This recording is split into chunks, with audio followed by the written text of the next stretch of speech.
नमस्कार।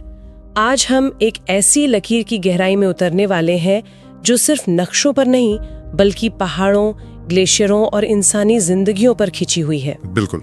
हम बात कर रहे हैं भारत और पाकिस्तान के बीच की नियंत्रण रेखा यानी लाइन ऑफ कंट्रोल की। जी। और हमारे पास जो स्रोत है the line of control, deployment, terrain and defence gaps, वो इसी की परतें खोलता है। हाँ, एक बहुत गहरा विश्लेषण है ये। और हमारा मकसद सिर्फ ये जानना नहीं है कि ये रेखा कहाँ है, बल्कि ये समझना है कि इसका भूगोल कैसे इसकी एक तरह से किस्मत लिखता है। और ये समझना इसलिए जरूरी है क्योंकि जब हम एलओसी कहते हैं तो हम किसी एक सीधी लकीर की बात नहीं कर रहे होते। नहीं, बिल्कुल नहीं।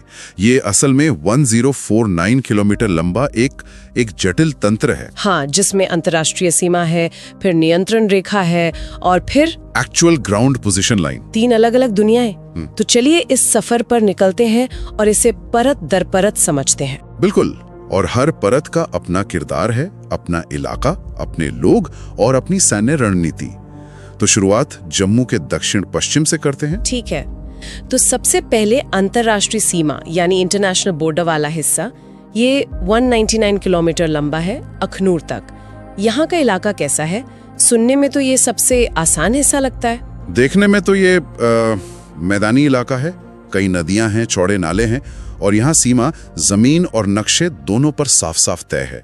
इसकी हिफाजत बीएसएफ करती है। अच्छा। पर दिलचस्प बात यह है कि पाकिस्तान इसे वर्किंग बाउंड्री कहता है। Working boundary?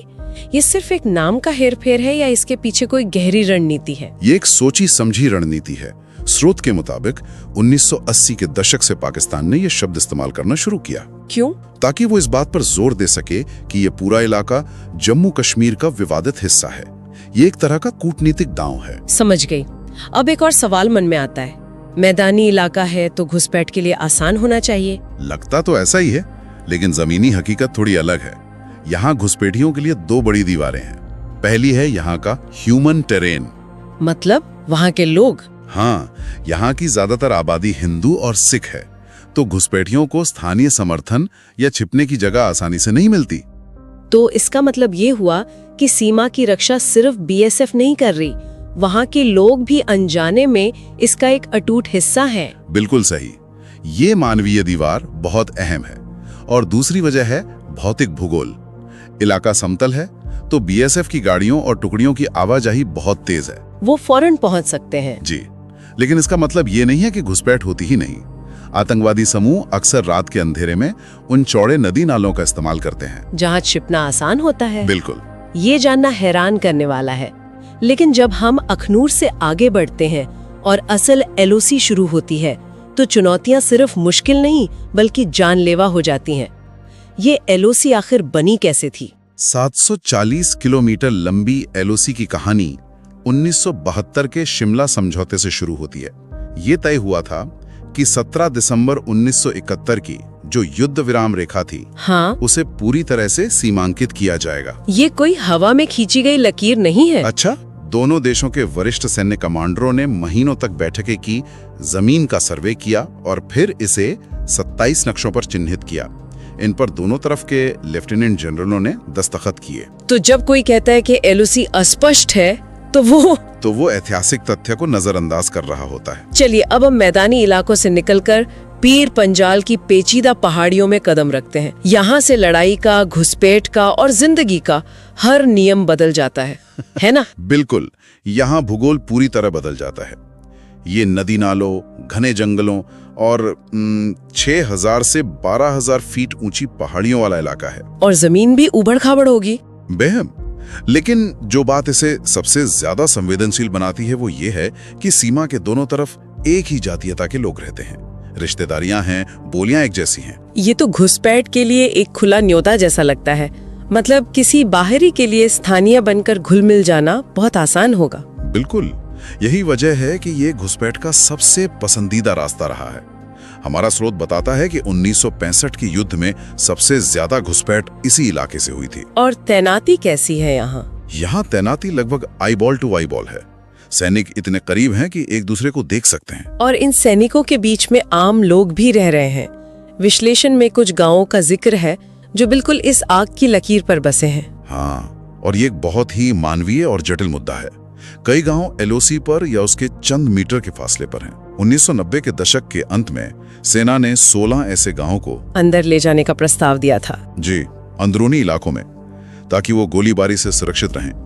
लेकिन राजनीतिक कारणों से राज्य सरकार ने इसे मंजूर नहीं किया। मतलब ये गांव वाले तो हर रोज जंग के साए में जी रहे हैं। खैर, पीर पंजाल से और ऊपर चढ़ते हैं, ग्रेट हिमालयन रेंज की तरफ। यहाँ क्या बदलता है? यहाँ ऊंचाई और मुश्किलें दोनों बढ़ जाती हैं। ज्यादातर सेना की चौकियां अब 9,000 से 13,000 फीट की ऊंचाई पर हैं। बाप रे! और कुछ तो 17,000 फीट पर भी हैं। उस ऊंचाई पर सांस लेना भी अपने आप में एक जंग है। और तैनाती? यहाँ सैनिकों की तैनाती लगभग लगातार है। कोई बड़ा खाली हिस्सा नहीं है, सिवाय कुछ बहुत ऊंची बर्फीली चोटियों के पास, जिन्हें नॉर्दर्न गलीज कहा जाता है। वहाँ क्यों कम है? दुर्गम इलाके और सप्लाई पहुंचाने की भयानक मुश्किलों के कारण। और फिर आता है सफर का सबसे मुश्किल हिस्सा, ग्रेट हिमालयन रेंज से लद्दाख रेंज तक। यहाँ का नजारा कैसा होगा? मुझे लगता है जैसे हम किसी और ग्रह पर पहुंच गए हों। आपका अंदाजा बिल्कुल सही है। यहाँ का नजारा पृथ्वी जैसा कम और चांद की सतह जैसा ज्यादा लगता है। पहाड़ एकदम बंजर, खड़ी ढलान वाले, बेहद ऊबड़ खाबड़। और ऊंचाई 16,000 से 21,000 फीट तक। कई इलाके हमेशा बर्फ और ग्लेशियर से ढके रहते हैं। यहाँ सर्दियां इतनी कठोर होती हैं कि द्रास को दुनिया की दूसरी सबसे ठंडी बसी हुई जगह माना जाता है। और सड़कें? यहाँ की जीवन रेखा, श्रीनगर कारगिल लेह राजमार्ग, भारी बर्फबारी के कारण साल में 6-7 महीने दुनिया से कटा रहता है। इतनी मुश्किल जगहों पर भी इंसान रहते हैं, ये अपने आप में एक अजूबा है। उनकी क्या कहानी है? यहाँ की आबादी बहुत विविध है, जो इस इलाके की कहानी को और भी गहरा बनाती है। जैसे द्रास में लगभग 95% आबादी सुन्नी मुस्लिम है और 5% शिया। अच्छा। लेकिन जैसे ही आप कारगिल, बटालिक और तुर्तुक की तरफ जाते हैं, तो वहाँ की लगभग 1 लाख की आबादी में 80% शिया हैं और बाकी ज्यादातर बौद्ध। और इन समुदायों के बीच आपस में रिश्ते कैसे हैं? इस विश्लेषण में एक दिलचस्प बात सामने आई।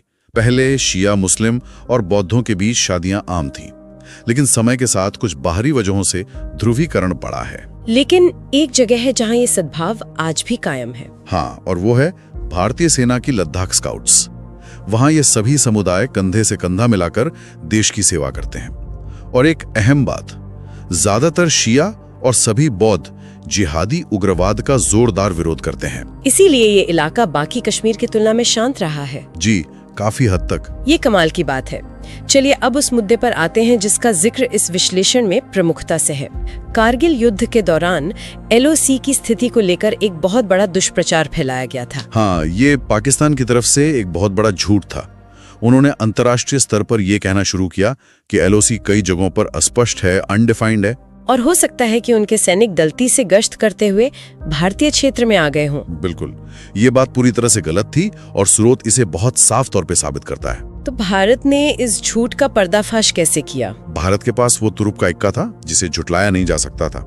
वो मूल 27 नक्शे, जिन पर 1972 में हस्ताक्षर हुए थे। जी, ये नक्शे अंतर्राष्ट्रीय मीडिया को दिखाए गए, लेकिन फिर एक ऐसा सबूत हाथ लगा जिसने पाकिस्तान के झूठ की पोली खोल दी।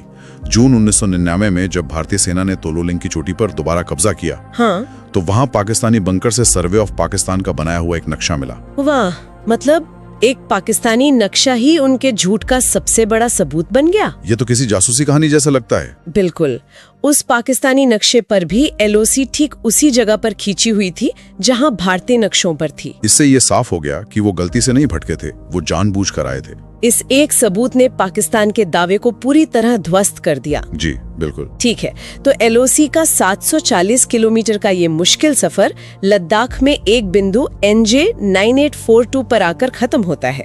लेकिन कहानी यहाँ खत्म नहीं होती है ना? नहीं, इसके बाद शुरू होती है 110 किलोमीटर लंबी AGPL यानी actual ground position line, Siachen glacier. हाँ, ये दुनिया का सबसे ऊंचा और सबसे खतरनाक युद्ध क्षेत्र है।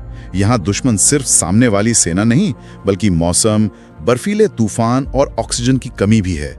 यहाँ रसद पहुंचाना अपने आप में एक रोजाना का युद्ध है। और इसके लिए खारदुंग ला को साल भर खुला रखना पड़ता है। जी, अपनी जान पर खेलकर। तो अब उस सवाल पर आते हैं जो इन सब जानकारियों को एक साथ जोड़ता है। इन दुर्गम इलाकों में रक्षा कैसे की जाती है? स्रोत में गैप या खाली जगहों का जिक्र है। आमतौर पर लोग सोचते हैं कि सीमा पर हर इंच पर सैनिक होना चाहिए। यहीं पर सैन्य रणनीति का सबसे अहम और अक्सर गलत समझा जाने वाला सिद्धांत आता है। स्रोत बिल्कुल साफ कहता है कि किसी भी पहाड़ी सीमा की पूरी लंबाई पर सैनिक तैनात करना न तो संभव है और न ही सही। बिल्कुल, ये संसाधनों की बर्बादी होगी। रणनीति ये होती है कि उन ऊंचाइयों पर कब्जा किया जाए जहां से आने जाने के संभावित रास्तों जैसे सड़कों या दर्रों पर नजर रखी जा सके। 1 मिनट, तो इसका मतलब ये हुआ कि इन ऊंची चौकियों के बीच जानबूझकर खाली जगह या गैप छोड़ दिए जाते हैं। हाँ, और ये कोई लापरवाही नहीं बल्कि एक सोची समझी रणनीति है। इन गैप्स में या तो कम सैनिक होते हैं या फिर सिर्फ समय समय पर गश्त की जाती है, लेकिन उन पर निगरानी रखी जाती है लगातार ऊंची चौकियों से। लेकिन कारगिल सेक्टर में तो ये गैप बहुत बड़े थे। विश्लेषण में 25 किलोमीटर, 9.5 किलोमीटर और यहाँ तक के 36 किलोमीटर के गैप का भी जिक्र है। ये सुनने में तो बहुत ज्यादा खतरनाक लगता है। आपका सवाल बिल्कुल जायज है, और यही कारगिल युद्ध का केंद्र बिंदु था। ये एक मासूम जोखिम था, मतलब अ कैलकुलेटेड रिस्क। अच्छा, तो इसके पीछे तर्क क्या था? 3 मुख्य कारण थे। पहला, इलाका बेहद दुर्गम है। दूसरा, सैन्य सोच ये थी कि इन रास्तों से कोई बड़ी सेना अपने साजो सामान के साथ हमला नहीं कर सकती। और तीसरा ये कि इतने बड़े इलाके में हर जगह तैनाती के लिए बहुत ज्यादा सैनिकों और संसाधनों की जरूरत पड़ती, जो व्यावहारिक नहीं था। ये एक बहुत महत्वपूर्ण सवाल खड़ा करता है। क्या 1999 के कारगिल युद्ध से पहले इस तैनाती की रणनीति में कोई बदलाव हुआ था जिसने इस कैलकुलेटेड रिस्क को और भी बढ़ा दिया हो? बिल्कुल, और ये कहानी का एक बहुत ही अहम मोड़ है। स्रोत साफ तौर पे बताता है कि 1991 और 1997 के बीच लद्दाख से सैनिकों की क्रमिक कमी हुई थी। कमी? उस इलाके से सैनिक क्यों हटाए गए? ये तो एक बहुत बड़ा जोखिम था। उस वक्त की प्राथमिकताएं अलग थी। इसका मुख्य कारण था कश्मीर घाटी में बढ़ता हुआ उग्रवाद। अच्छा, उग्रवाद से निपटने के लिए 28 इन्फेंट्री डिवीजन और 70 इन्फेंट्री ब्रिगेड जैसी महत्वपूर्ण टुकड़ियों को लद्दाख से हटाकर घाटी में तैनात कर दिया गया। ये फैसला इस धारणा पर आधारित था कि लद्दाख में एलओसी स्थिर और शांत थी। जी, और चीन के साथ भी 1993 में समझौता हो गया था, तो उस तरफ से भी खतरा कम माना जा रहा था। और इस फेरबदल का नतीजा क्या हुआ? नतीजा ये हुआ कि कारगिल और लद्दाख में किसी भी बड़े हमले का जवाब देने के लिए जो रिजर्व सेना रखी जाती थी वो लगभग खत्म हो गई। वो सेना जो उस कैलकुलेटेड रिस्क वाली रणनीति का सबसे अहम हिस्सा थी, वह वहाँ मौजूद नहीं थी। बिल्कुल। और स्रोत इस बात पर जोर देता है कि लद्दाख सेक्टर से सैनिकों की इस कमी को पाकिस्तान ने बहुत ध्यान से देखा होगा, और शायद यही एक कारक था जिसने उन्हें 1999 में घुसपैठ करने के लिए उकसाया हो। बहुत हद तक संभव है। उन्हें लगा होगा कि भारत का ध्यान घाटी पर है और यहाँ का बचाव कमजोर है। तो आज के इस पड़ताल से कुछ बातें शीशे की तरह साफ होती हैं। पहली, एलओसी कोई एक साधारण रेखा नहीं बल्कि सीमाओं का एक जटिल तंत्र है। जी। दूसरी, यहाँ का भूगोल ही बादशाह है, वही सब कुछ तय करता है। और तीसरी और सबसे महत्वपूर्ण बात, रक्षा में गैप हमेशा विफलता नहीं होती, बल्कि अक्सर वो इलाके की कठोर सच्चाइयों पर आधारित एक सामरिक जरूरत होती है। बिल्कुल। और अंत में एक विचार छोड़ जाते, ये विश्लेषण बताता है कि रक्षा तैनाती हमेशा ज्ञात या संभावित आक्रमण मार्गों पर आधारित होती है। 1999 से आज तक टेक्नोलॉजी में, मतलब सैटेलाइट निगरानी, ड्रोन, इन सब में जबरदस्त तरक्की हुई है। हाँ, बहुत ज्यादा। तो सवाल ये उठता है कि भविष्य में रक्षात्मक कैप या संभावित हमले के रास्ते की परिभाषा कैसे बदलेगी? क्या नई तकनीक इन पुराने गैप्स को पहले से ज्यादा सुरक्षित बना रही है, या फिर ये तकनीक ही नई अनदेखी कमजोरियां और नए तरह के डिजिटल गैप्स पैदा कर रही है जिनका दुश्मन फायदा उठा सकता है? बिल्कुल, ये एक सोचने वाली बात है।